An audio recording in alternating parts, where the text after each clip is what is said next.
Thank you for joining this Disruptive Innovation Festival interactive event. The Disruptive Innovation Festival is a 3-week-long online open access event that invites thought leaders, entrepreneurs, businesses, designers, makers, learners, and doers to answer the question, the economy is changing, what do I need to know, experience, and do? My name's Joe Isles, and I'm delighted to introduce today's session as part of the Ellen MacArthur Foundation stage. It is the last day of the DIF 2015. I'm wearing a silly hat, by no means the silliest, on our infamous hat day on the last day of the DIF. The sessions aren't finishing yet. We've got loads of catch up left, and we've even got some live events left, including this one on mobility, food, and built environments.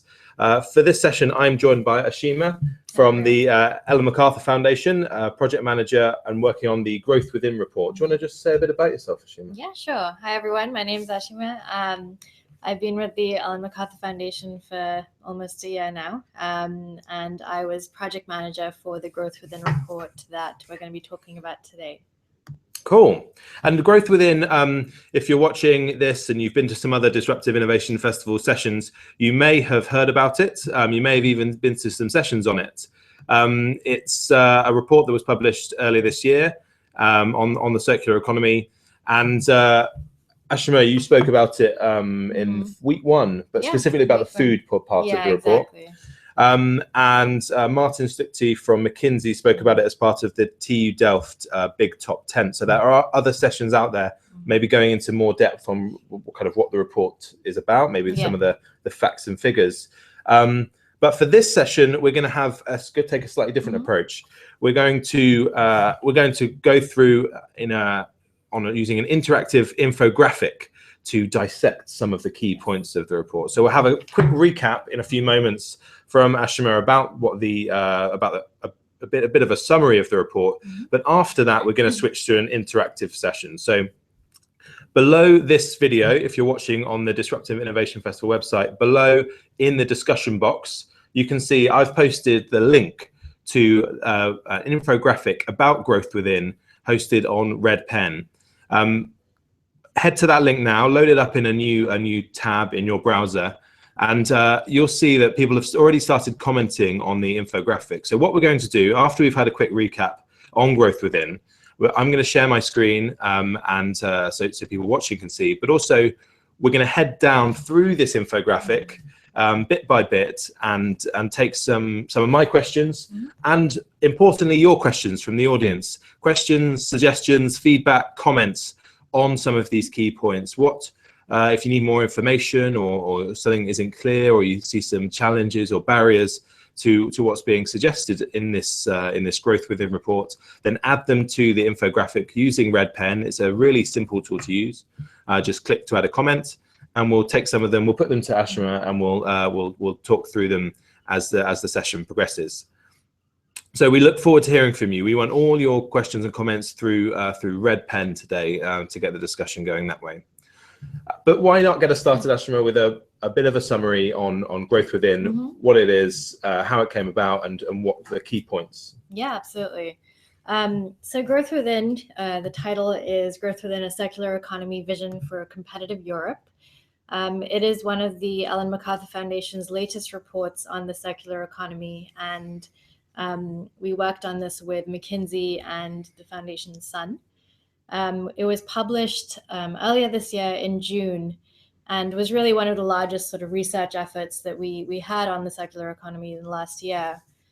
This report is really looking at what a circular economy might look like for Europe specifically.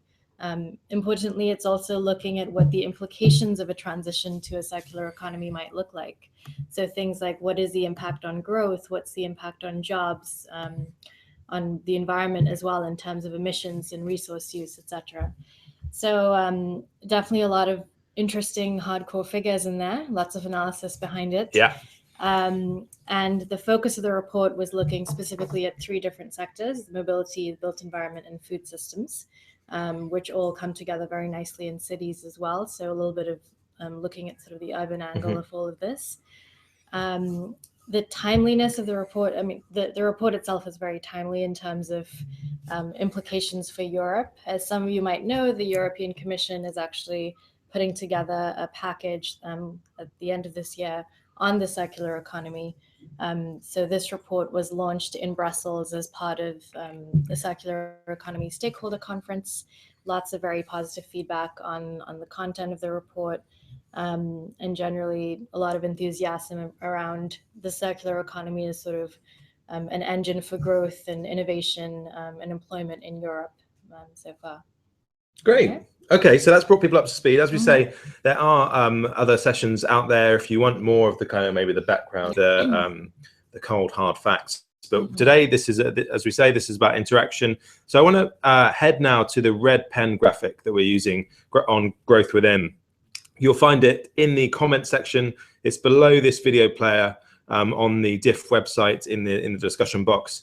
I'll have someone repost the link just in case you missed it, with some big stars and banners to make sure you don't miss it. But I can see some people have headed over there already, so I'm just going to share my screen now, and we're going to see how well we can get this to work. Okay, we're off. Okay, so let's talk through some of these. I mean, I can see questions coming in. I have some questions as well. So Growth Within, we've got the summary. Let's see what some of these initial comments have said. So Colin Webster, also from the Ellen MacArthur Foundation, has helpfully put in a download link to the report. Never misses a trick to promote some publications. And up here we've got, I think this is just a link back to the DIF site, so we can ignore that. But moving on down, this is me. I've put post your comments, feedback, questions as we go along. We need that. Let's look at this today scenario from the report. So we've got 31% of food wasted along the value chain. We've got some kind of key statistics here in each of the three sectors you mentioned. So 31% of food being wasted along the value chain. Is this just leftover dinners? Is this what we're talking about here? No. So when you think about the food system value chain, firstly, it starts off at the farms. It's the production of food. It's the transportation of food. It's the consumption of food. So there's waste being produced at every single one of those steps. So in terms of at the farm, if an apple has a bit of a bump in it, it gets thrown away because it's not for consumption. It's not perfect enough. If you have infrastructure issues or problems with transportation, there's a lot of food that gets wasted along the way there as well. And then finally, of course, you have leftover dinners. So it really is looking at agriculture and food all the way through the value chain. There has been a bit of progress around ugly fruit in recent that's true. I saw so. some blog which was really sort of admiring all the ugly fruit that's out there. So I'm okay with eating it. Yeah, I'm okay with eating some ugly fruit. And then cars, we talked about mobility. So European car is parked 92% of the time. Some people, and I this isn't my own thinking, I wish I could take credit for it, but someone in another session said this isn't a bug, this is designed in because we need that level of convenience. We need that car to be that is effectively being on demand because it's there all the time. I mean, it's an important point that the convenience of having your car parked all the time it's valid. That's there. But I think there's other ways to have that convenience. Firstly, it doesn't need to be parked at this high level of 92% of the time, even if a car is going to be parked, say 10 or 20% of the time. But I think firstly, looking at that 92% figure, that's really at the very extreme end of things. Secondly, there's a lot of other ways that you can have this convenience. If your neighbor has a car and you guys coordinate enough, you can figure out that sort of on-demand experience. So if there's a certain set of number of cars for your neighborhood, demand and supply will sort of work out. There are systems and platforms that you could sort of utilize to get to that level of convenience. Well, I think we'll come on to some of those systems and platforms. We've had a question. I mean, keep sending your questions in and your comments using red pen. I see some coming in already. I see this one that says, "I love Joe" from Colin Webster. Colin is clearly feeling the DIF last Friday feelings because he's getting a bit emotional there. Office space. European office is used only 35 to 50% of the time. How's that happened? Is this because we're all kind of dialing into conference calls and remote working? Is that why it's happening? There's definitely a lot more remote working. There's a lot of travel. So there's buildings that were built for the whole, I mean, assuming everyone was going to be in the office all the time, but you always have people who are on holiday, you have people who are on business trips, etc. So there's a lot of that sort of mobility going on. So people aren't tied down to the office 9 to 5 every day, 5 days a week. So there's a lot of that. I think the way that buildings are built and planned these days, it really is on the assumption that everyone's going to be around all the time, and that's just not how we work anymore. So. Okay, so I'm going to take a couple of the comments, ignoring the sentimental ones. So Dale has put, where in the value chain is most value lost? I presume this is around the food area. Is it the producers or is it us consumers? It actually, so it depends based on regions. I think when you're thinking about sort of developing economies, a lot more of the food is actually lost at the production transport phase because they don't necessarily have the infrastructure to make sure things are kept cold or that sort of thing. When you think about Europe, I think I don't know the exact figures off the top of my head, but it is sort of more of an equal balance between production and consumption, probably leaning towards more of the consumption side. Okay, okay. So if you're just joining this session, we're using an interactive graphic about the report Growth Within, Vision for a Circular Economy for Europe. You can find the link to it below this video player. It's on the Disruptive Innovation Festival website. I'm joined by Ashima, and we're talking about Growth Within, the report published earlier this year, but we need your comments. So I'm going to head back to Redpen now because we have more comments coming in and plenty more to discuss. So just another one on the automotive from Nick Miller. Why were these topics prioritized? So maybe a bit more about how the report actually was conceived. Absolutely. Lots of thinking went into it, but I think, two facts in particular show why we chose these three sectors. Firstly, these three sectors combined account for 60% of household spend. So they're very important for the average European. How you move, how you eat, how you work and live, all of those things are sort of a high spend factor for households. And secondly, these three sectors account for 80% of our European resource use as well. So it's, in terms of the impact that these sectors are having, it's very important. And then finally, I think all of these sectors, again, come together quite nicely in sort of an urban environment. So it's an interesting angle to take from that lens as well. Yeah, you mentioned about the city aspect, which is another hot topic. Okay, so moving down the graphic a bit, and keep your questions coming in. Really good to see some people chipping into the discussion. So which direction could we take? We could take the current development path or the circular development path. And the current development path we see as, or in the report especially, it makes clear, take, make, dispose, the linear model is. So this take, make, dispose linear model is getting a bit more well understood. Is that firmly what we're in now? Are there no positive signs that the current development path is heading in a better direction? So yeah, I think the way we looked at this report is that the current development path is not all doom and gloom. I mean, there's certainly pockets of the economy which are not just take, make, dispose already. There's a lot of efficiency that can come in through this current development path, a lot of technological improvements, etc. So again, it's not all doom and gloom. But in this report, we do argue that the circular economy is a lot more sort of a positive development path for us. And can you say anything more about, we've got a couple of comments in here. So I have a question from Claire who said, just talking about the difference between, what are the key differences between this linear model and circular economy model?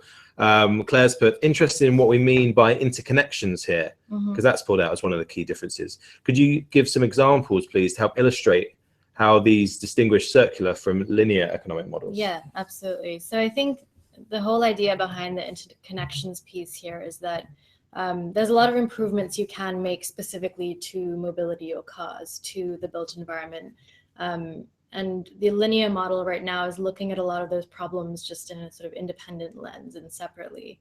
Whereas what we argue in this report is that if you take the circular economy development path, you're looking at it as a whole system, as a whole sort of city environment, urban environment.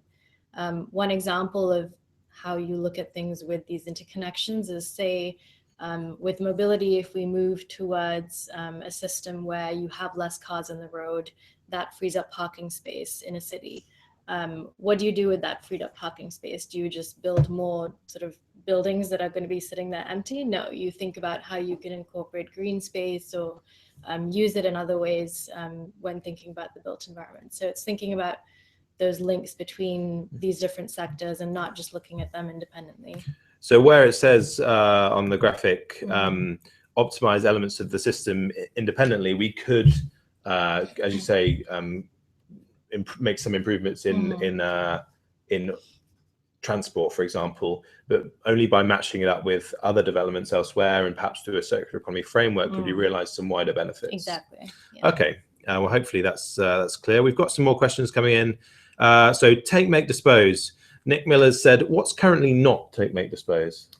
So I think any kind of example that you take of the circular economy currently in action, if you think of anything from the sharing economy to things like remanufacturing or sort of asset tracking, etc. There's a lot of really interesting technologies and different business models that are out there, which we'd argue are moving more towards sort of the regenerative circular economy than just take, make, dispose.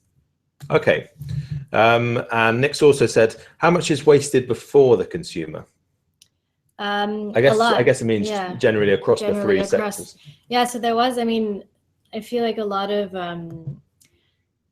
what's happening right now is a lot of consumer blaming. It's, oh, don't throw this away, or you're throwing away too much food, etc. But a lot of it is happening, especially sort of in the built environment or in mobility. A lot of it is happening at the stages of production and construction systems, etc. So yeah, there's a lot of interesting data out there that's showing the waste and production specific.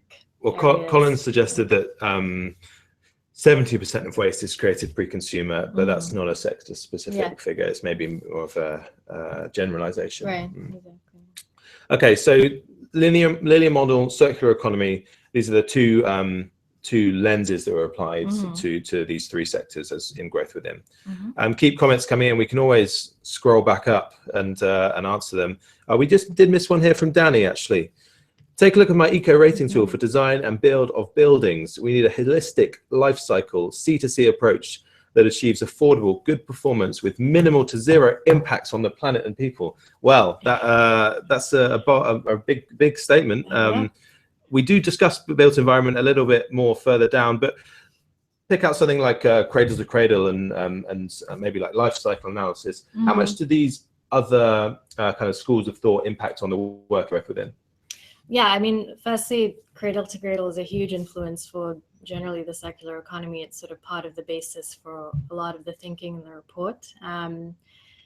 When people think about something like cradle to cradle, you often think about it in terms of product specific and product design, but it does apply to all three of the sectors. I know there's a lot of interesting work going on around cradle to cradle recognized buildings and so on. So definitely a huge influence. Another follow-up point just from Claire, the point around kind of interconnected, so not optimizing one element, but the connections between multiple elements of the system, immediately raising issues of public policy, e.g. who decides what to do with the urban space freed up by having fewer cars on the roads? How much does policy come into this? So in this report, we were mainly looking at sort of what the implications were of transitioning to the circular economy. Towards the end, there are definitely some recommendations here and there, which we'll explore a bit further down. But yeah, I think public policy, there's a lot of thought that needs to go into that. There's a lot of interesting stuff that needs to happen. More attention needs to be paid to urban planning, and again, how you decide what gets done with that space that's freed up. Okay, let's continue sharing with the red pen graphic because we've got lots of comments coming in. Let's move on to mobility, a key area. So on the linear development path, we've got privately owned automated vehicles. I'll split that into two parts. So one, we think that privately owned cars, that's here to stay on the linear development path. Yeah. So some of so Robin Chase, for example, who we had as our first headline act, had great success with capitalizing on this sense that maybe people aren't that fussed about owning their cars anymore, but you think it's here to stay? I think in this report, we do think that there will be some element of that in a linear economy going forward. I think with increased automation and things like that, that definitely there'll be sort of this angle of a supercar, which it is automated, it is electrified, it's working very efficiently. So there will still be a desire for people to own private vehicles, essentially. And then on the automated side, that's happening now. We know this. I heard that Tesla's Model X, or whatever it is, managed to travel across the United States hands-free on the autopilot mode. So okay, so these things could just happen. We could just let them take place. Comment here from Danny. A bit of not just a comment, a full discussion here. So Danny said, not necessarily in cities and urban landscape that requires safe, affordable, and pollutant-free alternatives in a well-integrated network. Wider application would be useful if side networks promoted or were available to remote areas and they met the same principles. Do we miss something by just looking at cities? Yeah, I mean, we tried not to be too sort of focused on the city lens in this report, and we did think a little bit about what happens when people, and they will still continue to live in the countryside or in suburbs. I think again, that's sort of where in the sort of circular economy model we say privately owned cars will still there'll be a small element of that, or it might be it's sort of a last mile solution, we call it. So for people who do need to travel in areas where there isn't trains or public transportation, they will still exist, but it is always a last mile solution after you've exhausted all other options. Okay. And Danny's then said, also, power renewable source from built environment infrastructure. Build once, use many to reduce global impact. So this really speaks to the optimizing many elements of a system and the interconnectedness between buildings and mobility. So I guess that's kind of what you were saying earlier. Exactly. Yeah, that's a great point. So discussion carrying on there with Colin getting stuck in as per. On the circular side of things, so multimodal mobility, what does that mean?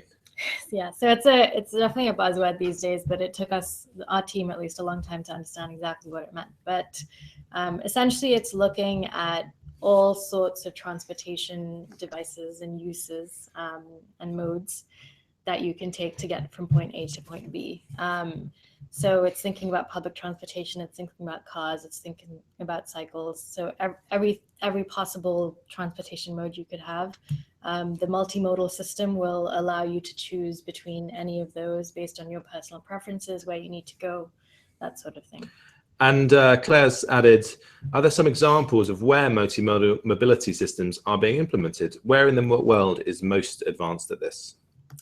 I mean, so I'd say in any a lot of European cities right now, there is sort of good, effective multimodal transportation. There's a lot of good public transport out there, and people do have good apps and platforms they can use to explore that. But so it is starting, we're sort of at the start of all of this, but I'd say where we're trying to get to and where cities haven't necessarily gotten to yet.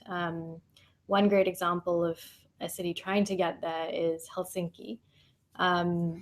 That I was reading earlier today that they want to develop sort of a platform and an app where it's sort of a combination of Google Maps, Uber, all sort of your shared cycles systems, sharing cars systems together in one platform. So they're really sort of, I'd say they're trying to achieve that by 2025. So they're probably one of the more advanced cities in terms of their ambitions.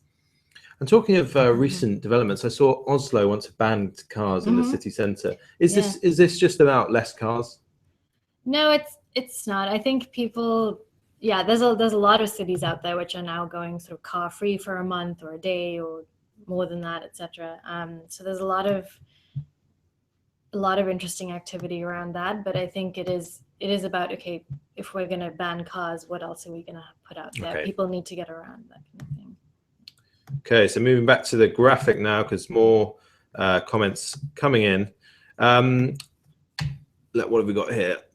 So Nick, is there a problem with monopolies holding all the power to assets? Yeah. So I know what, and Nick said, please cover this one. It's an important one. It is very They're important. really insisting on it. So when I hear on demand and these sorts of things, obviously we're thinking Uber. That's what Nick's getting at, I'm sure. Correct me if I'm wrong, Nick. So it is an important topic. It's one that that people are pretty nervous about in certain sectors.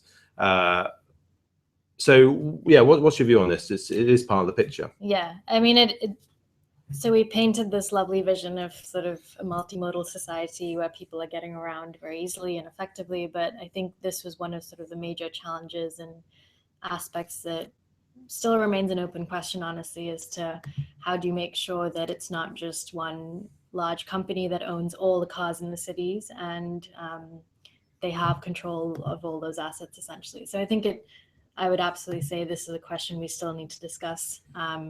We need to think about how that plays out in a circular economy, and I'm glad you brought it up, Nick. Thanks. It sounds like this is a massive question that we won't focus on here. But Nick, I would recommend maybe taking a look at Sharing Economy Redefined, Headline Act. It took place last week, where we discussed the cooperative model and how maybe that you could still have the benefits that this provides, but there's more ownership by the people that are actually providing value to those platforms. Right.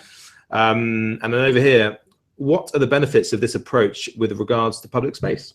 Yeah, absolutely. So what we're envisioning with a multimodal mobility, mobile society, is that firstly, the number of cars on the road, congestion, etc., will definitely fall. If you have less cars, you will have more space. There's less parking, etc. There's essentially less infrastructure that's required if you are moving towards more public transportation. So I think it can completely change how we think about our cities and what they look like, etc. And a huge impact on more public space, essentially, and how that spaces can be used. Okay, I'm going to make sure we move down a bit faster because I've realized we've got about 17 minutes left and we're not even a third of the way down this excellent infographic. Fortunately, no one's really commented on food, apart from Danny, who said, similar to my earlier comment, need a holistic life cycle rating tool. Recommended his eco rating tool again, and said the tool could help with identifying the right regulations of financial incentives required based on ecological economics approach. So regulations and financial incentives, did that come up? You mentioned regulations earlier, but it wasn't perhaps. In the food systems piece, I think there's a lot of, in terms of regulations and financial incentives, I think it's about externalities here and subsidies as well. So it's making sure that in agriculture, your price is actually reflecting accurately what you're being provided with, etc. So can you price externalities? Can you remove sort of the gross subsidies that exist in especially Europe today? So yeah, definitely some interesting content on that in the report. So if you have comments on this food sector, then do add them in. But I can see below there are little bouncing icons on the built environment sector. So maybe we shift on down to there and see what people are saying. So on the linear side, Danny, example linked to food and comfort, plants as cladding for buildings for well-being and to adapt or mitigate climate change, bioshading, insulation, perhaps edible elements without denuding. Okay, good for air quality as well. So this maybe would be on the circular side because it's quite ambitious. Yeah, absolutely. Can you say anything about the kind of level of ambition? Because we all see some kind of these crazy flagship buildings out there that are doing some amazing things. Yeah. And I guess some of us might think, well, that's all right, but it doesn't really change what my house or my office looks like. What's the interplay there? Yeah, I think that's firstly, when you're talking about air quality, I remember hearing about a building which apparently is cleaning the air literally around it, which again is very high ambition, very exciting stuff. But will my house in the middle of nowhere ever do that? I don't know. So I think that there is an important point there around making sure that the changes to the built environment are not simply happening in sort of the financial district and so on. It's coming to your neighborhoods, and it should be. Okay. On the circular development side, Danny is again sharing his tool, which we should all go and have a look at. But I'm going to take Colin's point here. Smart urban planning could unlock land in cities in order to do what? So again, I think it's referencing to an earlier comment around more green space, more recreational space, and more essentially less space for our cars and other machines to just sit there unused, and more space for us to actually enjoy ourselves and use the space that we want in cities. Is this? I mean, this is a really nice vision to unlock these spaces that could help us have more parks and things like that. Absolutely. But at the same time, I picture. I mean, I haven't been, but certain cities, maybe in emerging markets where they may be overcrowded or have a less well-developed infrastructure. How much can this apply them? I know this is the vision for Europe, but are some of these principles applicable elsewhere? Yeah, absolutely. And I think you do have to take a completely different lens when you're looking at cities that are still, the infrastructure is still being developed, and it's still sort of, they're almost starting from scratch. I think there's a huge opportunity there to leapfrog a lot of the mistakes that European cities might have made, and see how you can start off and build cities so that they are smart and the land is already unlocked, and there's already green space, and there's already a lot of the benefits that we're seeing European cities move to now. Okay. And Lizzie's come in and said, for new builds, consider recycling of buildings at end of life, such as design for reuse. Is that part of it? So you say modular, shareable, but is this about how much can we actually recover the components or materials for something we're designing that could last for 10, 20, 30 plus years? Absolutely. So that was, definitely design for reuse and modularity, etc., all part of the vision for the built environment. But one of the big challenges with Europe specifically is that, firstly, most of the buildings are actually already built. So you can't, as opposed to emerging cities where there's a lot more new construction going on in Europe, it's about what you do with our existing building stock. So with that sense, design for reuse is a bit difficult. So it's about how do we make the existing buildings we have more flexible? How do we make sure that when they're demolished, the materials are being used for something else, and so on? Are there any good examples out there that if people want to, we're Googling some of the best buildings that have been designed in this way now, are there any good examples? Is it too early? It's a tough one. There's good examples. I will refer you to the report, because I think there's no like favorite building which is taking into account all of these angles, but there's a lot of interesting stuff going on in flexible buildings and modular buildings and ways that you design walls so they can shift, etc. So I think again in pockets, it's there's interesting stuff going on, but no favorite building of mine. Okay. So we're just sharing this graphic again, heading back over to Red Pen to take a look at your comments and feedback. Loads of things actually coming in now on built environment. Agree that changes have to be seen in people's neighborhoods. Positive that we're already seeing this with the uptake such as renewable energy, solar panels, something we're seeing more and more. Wind turbines in rural areas where people are actually feeding electricity back to the grid and getting income from this highlights public policy dimensions to create the right incentives. Yeah, absolutely. So a crucial part of the picture. Yep. And any more here? What are the benefits of building modular?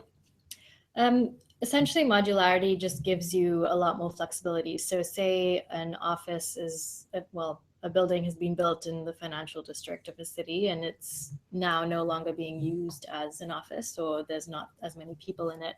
Modular design essentially helps you to just recreate that floor or that office space so that it maybe can be turned into residential space. So it's essentially just giving you more flexibility in what you can do with that construction.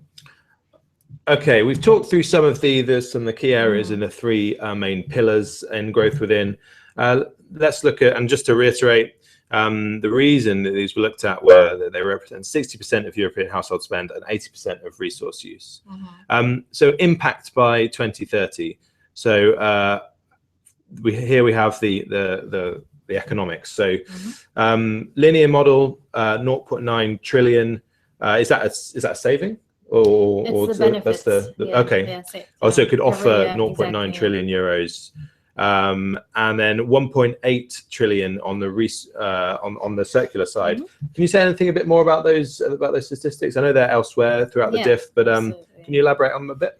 Yeah, so this, as you'll see in the infographic, it's sort of a very holistic view of the benefits. So it's often in our previous Ellen MacArthur Foundation reports, we've looked at simply sort of the resource use or the savings you can get, net savings, material benefits, etc. Whereas here, this is looking at both the resource angle, it's also looking at things like labor costs, it's looking at externalities. So it really is sort of the overall definition of benefits that you can get. So it's sort of a total cost of ownership angle that we've taken here.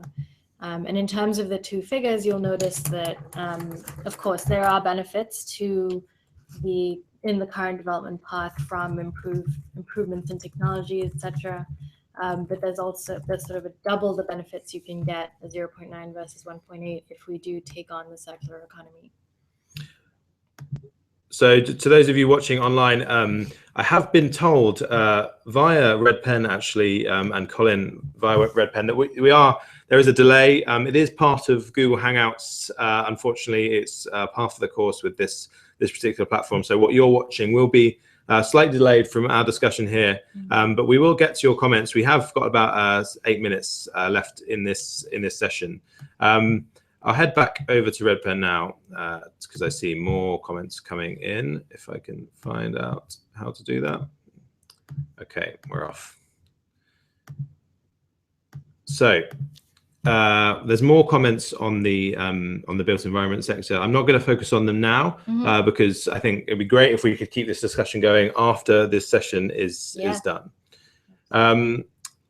So when it comes to if you're just catching up and the comments are coming through now, then do add your suggestions into Red Pen and we will come back up to them. So disposable income. This is the benefit for the customers, for us, for consumers. Exactly. How realistic is this? I mean, this is the part that a lot of people might think that it's just a report about kind of European policy and things like that, and something for businesses or politicians or city planners. But this is of general interest to people at home. How can we ensure that this kind of trickles down to these benefits are actually realized? Yeah, absolutely. So in the report, we wanted to look at the sort of disposable income angle and household income angle because it was sort of directly impacting the consumer and the households. So we found that in the circular economy scenario, it's actually an annual benefit of 3,000 euros per household. And so that really was sort of a significant number in this report. But yeah, I think it's the numbers that you have here are for 2030. There's a lot that needs to happen in the next 15 years for us to get to that sort of that level of savings and increased disposable income. There's a lot of regulation and policy and sort of incentives and sort of businesses that actually need to take steps forward. So there's a lot that does need to happen, but it is absolutely a part of this all the benefits that we're putting forward. And is it reports like this that can get businesses and politicians and so on to prioritize the circular development path? Is that part of it? Yeah, I think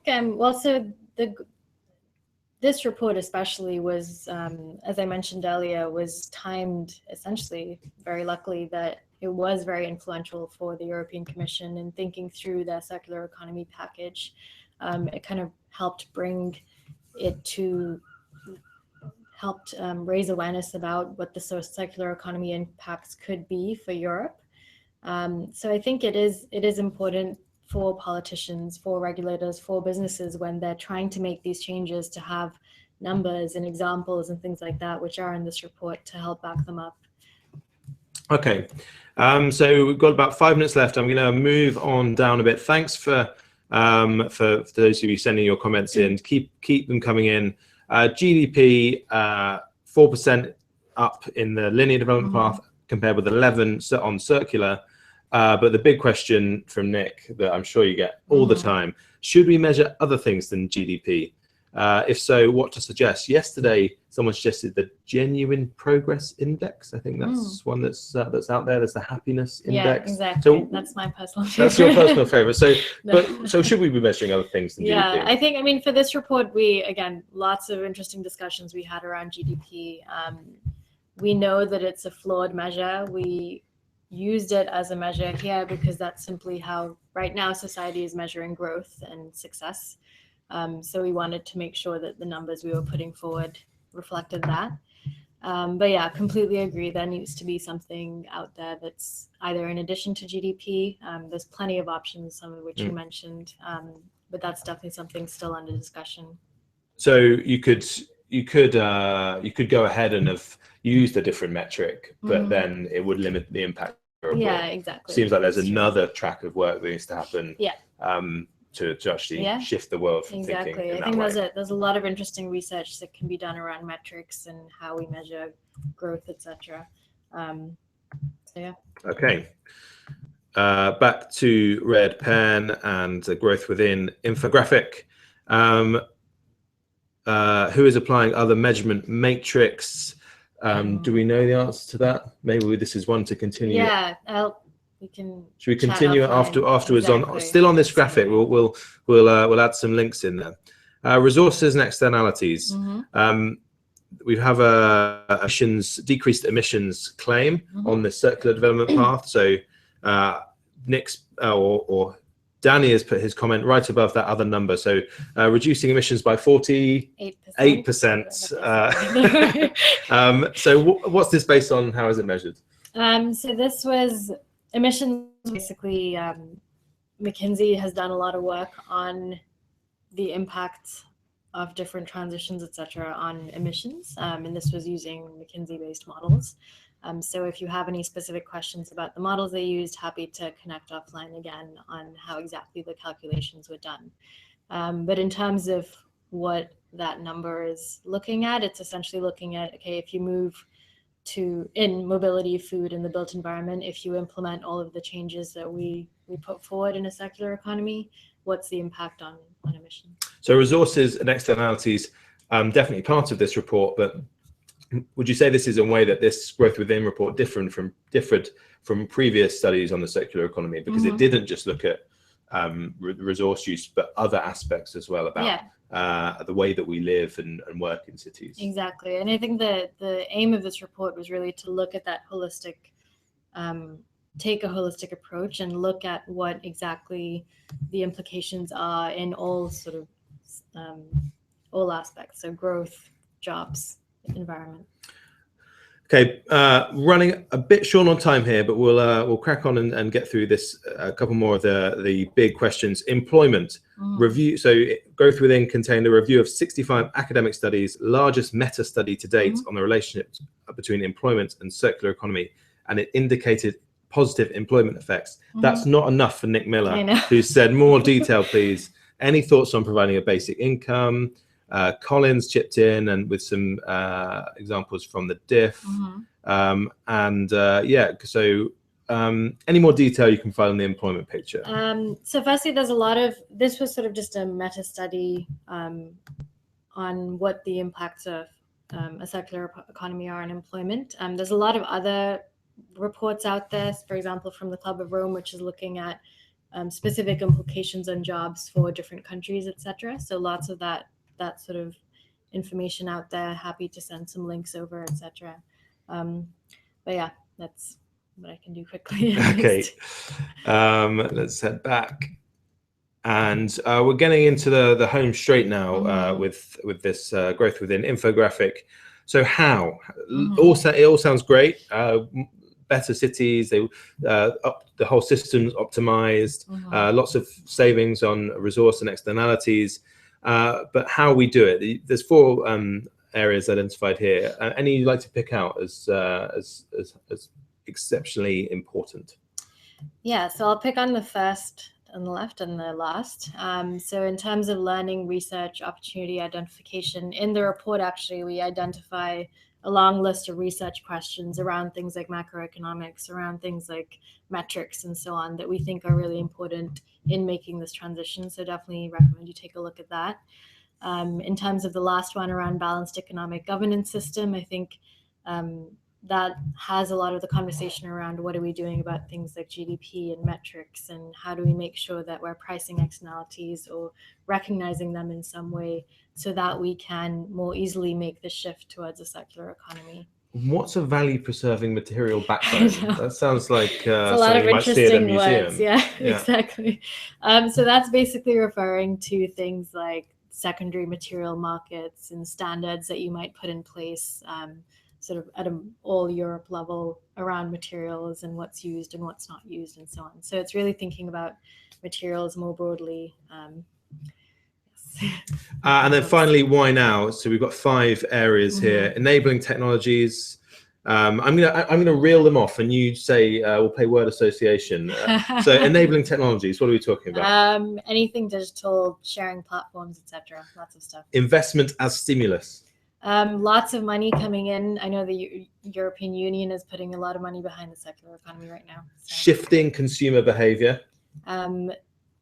Changing mindsets with among millennials, moving towards less ownership, more wanting access to stuff, basically. Ease on resource prices. So I think that's very unique to now. It's basically a good time to make this shift because of the ease and resource prices. And business innovations, man with light bulb in head. Yeah, great great little graphic there. Business innovations, there's just too many to name, I think. I'll put some down later. Okay. So I hope we are over time, and the next session will the facilitator will tell me off. But thank you for joining us and taking part in this interactive session about growth within with Ashima from the Ellen MacArthur Foundation. I've had a lot of fun talking about this report in a different and interactive way. If you're sticking around at the diff, there's only one session I'm going to recommend to you today. It is the week 3 roundup, and in a way, it's the Disruptive Innovation Festival roundup. And it's going to be a good laugh with many of the hosts and facilitators that you've seen over the course of the diff. And check that out on the Disruptive Innovation Festival website. You'll find it in the schedule, and look out for it today. We're going to be hosting it on Blab, and we'd love to hear from you on that platform. But for now, thanks for joining us as part of this diff 2015 Ellen MacArthur Foundation stage event, and we'll see you next time. Thank you. Thank you. Bye.